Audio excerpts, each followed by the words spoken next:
All right, I wanted to go over something that I like to see incorporated at home, which is our place command. What I'm doing is teaching them in healthy increments how to deal with stress by working through it. I don't want to remove them every time they seem a little bit stressed.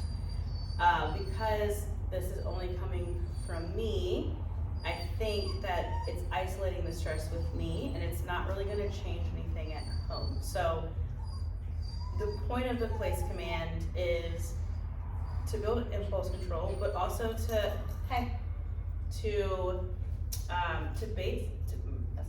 build spatial independence. Simba, no, out, down. Good boy, very good.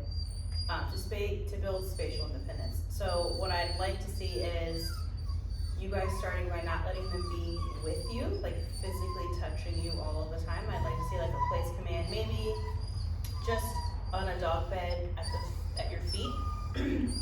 Each of them on their own separate area, so they're not using each other as comfort. Like right now I have them in separate kennels. I want them to like just learn how to not be, to constantly need another body for comfort. If you guys don't also start incorporating this, it's going to be an uphill battle for me, and you're not going to be satisfied at the end of training. They're doing a lot better. This picture used to be literal screaming at me. Now there's a little bit of residual whining, which I know you guys are used to. Down. Working through stress is healthy for dogs. If they never learn how to cope with a little bit of anxiety by having like something to do, if we always remove them from stress, they're never going to learn how to cope. They're always going to be stressed by everything that they encounter that's a little bit harder for them. So them being independent and not being able to move around, like anxiety is an energy, so they utilize that by pacing and moving around and fidgeting and being possessive and being anxious. Nope. Place. Good. Very good. Good choice. Good. They're on leashes so that if they do make a break for it, I can say nope and I can guide them back on. If they're making good choices and just listening to my verbal cue, I'll be saying the word good and paying them for compliance. I want there to be both. Nope. Come here, bud. Hey, bud. Come on. Place. Good. Very good. I want there to be appropriate consequences. No. Down. Oh my gosh. Good. Fell in the hole. So consequences, both good and bad, right? Like good consequences are paying for wanted behaviors. Good girl. Very good. Like the downs because it helps them relax and settle. And then unwanted consequences, of course, are just not allowing them to break behavior. Leash pressure back into the source. Follow through with it, especially because they haven't seen this picture with you. You're probably going to go back, a lot backwards where they're going to be like, what the heck? And they're going to scream and yell at you. And it's going to cause a lot of frustration for you, and that's probably why you let them have their way with a lot of things. But we have to be just as independent from our dogs as we want them to be from us. So if you're constantly running to their rescue and holding them and giving them like consolation and things like that because it helps you, then they're never going to get better, and they're always going to stay in this frenzied state.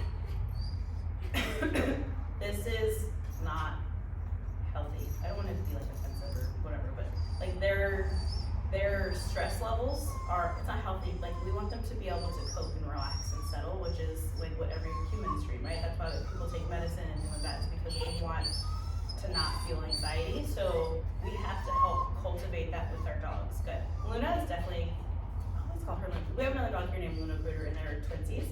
Olive, the girl. So I apologize for, I call her Luna all the time, so she responds to both Olive and Luna. Olive has really taken to settling a lot easier than Simba. Simba was the one that was mainly really barking at me initially, but he's getting better. It's just kind of this like heavy panting thing. Good. But we still have a while to go. This is a big thing that we do now and we settle, and when they quiet and relax, then I let them come off of their place and we go into doing obedience and things like that. They're doing really nicely with things like their walks around the neighborhood and things like that. I don't think that's an issue anyway, but I just want to get their arousal levels down so that they can just be better selves. Like we have Miss Olive here, she's finally like just relaxing. That is the picture that I'm looking for. I'm hoping to get him there too. He's just a little bit more of an anxious guy. And I think that I saw something about him being territorial. I would say more like he's defensive from lack of confidence. So he's learned that aggression creates space that he wants. So if someone's trying to take something from him, or someone wants to share space with him, someone wants to come near you, another dog, whatever, and he's barking or growling or whatever, that is his way of creating space for himself, because it's probably worked in the past, right? So like defensive behaviors, they present themselves in fight or flight. If he can't move away, then he has to choose fight. So he's probably growling, barking. I don't know if that's 100% what you mean, or if it's just in the context of like, if you guys are hanging out together and he wants to get in between, no, down, down, no, down, good place, good boy. So you can, if you want to respond, email to clarify that, that's fine. I haven't seen him do anything like that, so he's obviously not possessive of me because he doesn't care about me like that, so I'm not seeing it that way. And then he hasn't been weird on a leash towards dogs and people walking by. Shh, hey, no, we're fine. I know, like who am I talking to? Just talking to nobody in a room.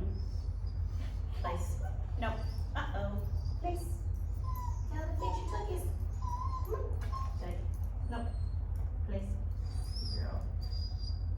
Very nice. Place. Alright. I'm gonna keep working through things, so I'm gonna stop recording, but if you have any questions. Oh, the places, they don't have to be these things. It could be dog bed, blanket, mat, towel, something that they can distinguish what their boundaries are. So it's not just a random area on the floor, it's something that's an object for them to place on. And again, it's just that least pressure guide. And I'm gonna use the word place. You can certainly use food. I would at this stage, especially if we're trying to help them understand what we're looking for. Good, like this, you went and settled down, I'm gonna pay her for it. I want him to kind of see like he's not getting food, so maybe it'll motivate him to try something different to get food. Place, thank you. Down, good, good boy. And I don't really wanna give him too much attention when he's whining like this. That's kind of his goal, is to have attention and affection, and I don't want to reward that state of mind. I want him to settle and be calm. Good. Alright. Nope. That's not your word. Place. Down. Sir. Down.